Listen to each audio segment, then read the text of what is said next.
والقمر بحسبان والنجم والشجر يسجدان وفضل زمانا على زمان كما فضل مكانا على مكان وإنسانا على إنسان لا جد له ولا مثل له ونشهد أن لا إله إلا الله وحده لا شريك له وأشهد أن سيدنا وسندنا وحبيبنا وحبيب أمرنا وطبيبنا وطبيب قلوبنا ومرشدنا ومولانا محمدا عبده ورسوله الحمد لله আল্লাহ পাকের আশিকিন জাকিরিন মুহিব্বিন মুহাদ্দিন ওয়াম দূর দূরান্ত থেকে আগত কলিজার টুকটা যুবক ইসলামের বড় ভাই আল্লাহ প্রেমিক রাসূল প্রেমিক যুবক ভাইয়েরা মুরব্বিয়ানেরা যে আল্লাহ পাক রব্বুল আলামিন ফিতনার জামানায় সহি তরিকায় দুই একটি কথা বলার জন্য এবং শোনার জন্য তৌফিক দিয়েছে ওই আল্লাহ রব্বে কারিমের দরবারে কালিমাতুর শুকর আদায় করে আলহামদুলিল্লাহ। আল্লাহ পাক রব্বুল আলামিন বলেন, কোন বান্দা যদি আমার কাছে শুকরিয়া আদায় করে তার নিয়ামত আমি আরো বাড়ায় দিই। সুবহানাল্লাহ।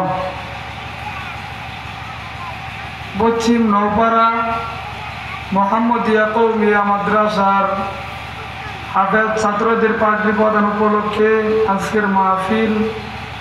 আজকের মাহফিলের সম্মানিত সভাপতি হযরত মাওলানা আইনুদ্দিন সাহেব দামাত বারকাতুহুম, যে আল্লাহ সুবহানাহু ওয়া তাআলা আজকের মাহফিল এই নওপাড়া এলাকায় হইতে আমরা খুশি না বেজার।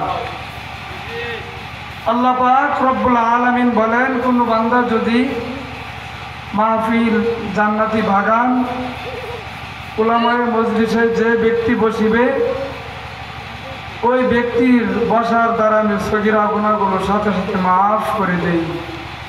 শুধু তাই নয়, বান্দা যদি কুরআন হাদিসের কথা শোনার পর এবং আখিরি মুনাজাতে তওবা করে তাহলে আমি তার কবিরা গুনাহ মাফ করিয়া জান্নাতি মেহমান বানায় বাড়ি ফিরে। আল্লাহ পাক রব্বুল আলামিন বলেন, ইয়া আইয়ুহাল্লাযীনা আমানু তুবু ইলাল্লাহি তাওবাতান নাসুহা। আল্লাহ পাক রব্বুল আলামিন বলে, ও দুনিয়ার গোলাম, ও মুসলমান নবীর উম্মতের দল, যে বান্দা এই জান্নাতি বাগানের মধ্যে বসবে, পাক রব্বুল আলামিন বলেন, যে বান্দা দুনিয়ার ঘরবাড়ি সারিয়া আরামের ঘুম আরাম করিয়া রে যুবক, আরামের বিছানা আরাম করিয়া, আরামের বিবি হারাম করিয়া, দুনিয়ার কানাবিনা সারিয়া যে বান্দা ওদের ময়দানে বসবে, আমি আল্লাহ ঘোষণা দিয়ে দিলাম, ও ফেরেশতারা, তারা কিসের জন্য বসেছে? তাদের কি ঘর নাই, বাড়ি নাই? ফেরেশতা ডাক দিয়ে কয়, আল্লাহ, তোমার বান্দার সুন্দর ঘর আছে, সুন্দর বাড়ি ঘর আছে, দুনিয়ার জমিনে তার কোনো কিছু অভাব নাই, কেন শীতের মধ্যে বসেছে? আল্লাহ পাক রব্বুল আলামিন এই কথা বলার পর ফেরেশতা ডাক দিয়া কয়, ও আল্লাহ রব্বে কারীম,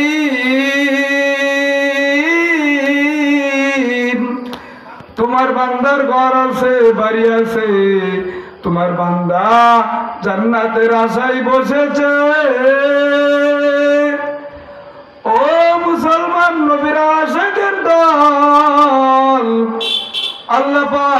রব্বুল আলামিন বলে, ও বান্দা, তোমরা যখন হজের ময়দানে বসো, আমি আল্লাহ বসার দ্বারা সগীরা গুনাহগুলো মাফ করিয়া দেই। শুধু তাই নয়, যে বান্দা গিরি মোনাজাতে তওবা করিয়া বাড়িতে ফিরবে, ওই বান্দার কবিরা গুনাহগুলো মাফ করায়া জান্নাতি মেহমান বানায়া বাড়ি ফিরে দেই। সুবহানাল্লাহ।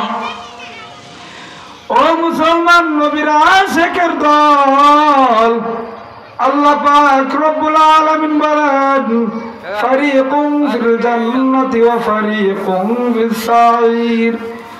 দুনিয়ার জমিনে একটি রাস্তা জান্নাতের, আরেকটি জাহান্নামের। বাবা ডাক দিয়া কয়, সন্তান ডাক দিয়া কয়, বাবা আমার, আমি বাজারে যাব, কোন রাস্তায় গেলে ভালো হবে রে বাবা? কোন পথে চললে ভালো হবে, কোন পথে গেলে ভালো হবে না? বাবা ডাক দিয়া কয়, সন্তান আমার, ডানের রাস্তায় যাও, বরকত পেয়ে যাইবা, বামের রাস্তায় বরকত পাইবা না। এবার যদি সন্তান বাবার কথা অমান্য করিয়া বামের পথে চলিয়া যায়, এর মধ্যে যদি বিপজ্জনক হয়ে যায়, এই জন্য বাবা দায়ী হবে না। আল্লাহ পাক রব্বুল আলামিন বলো, ও গোলাম, তোমাকে দুনিয়ার জমিনে বানিয়েছি একমাত্র ইবাদত বন্দী করার জন্য রে যুবক। তুমি যদি গানের মধ্যে চলিয়া যাও, যাত্রার প্যান্ডেলে চলিয়া যাও, হিন্দুদের মন্দিরের মধ্যে চলিয়া যাও, আমি আল্লাহ দুনিয়ার জমিনে তোমাকে কিছুই বলবো না। তোমাকে ধরা দিব আখিরাতের ময়দানে। তোমাকে ইন্তেকাল করার পরে তোমার কবরে যখন তোমার বিচার আচার শুরু হয়ে যাইবে রে যুবক, ও মুসলমান নবীর আশিকের দল, এই জন্য সাবধান হয়ে যাও। আল্লাহ পাক রব্বুল আলামিন বলেন, আমি ইমানদারকে যেই গাছের ফল খাওয়াই, বেঈমানকে সেই গাছের ফল খাওয়াই। আমি ইমানদারকে যেই নদীর মাছ খাওয়াই, বেঈমানকে সেই নদীর মাছ খাওয়াই। ও যুবক বান্দা আল্লাহর গোলাম, ও মুসলমান যুবক ভাই, পায়ে হাত রেখে বলিয়া যায়, পয়গম্বরের সুন্নত অনুযায়ী চলো, আল্লাহর হুকুম বিধিবিধান মানো। দুনিয়ার জমিনে তুমিও থাকবা না, আমিও থাকবো না। দুনিয়ার জমিনে তুমিও থাকবা না, আমিও থাকবো না। এই জন্য আমি আর তুমি ভালো মতনে চলিয়া যাই। কালকে আমাদের কঠিন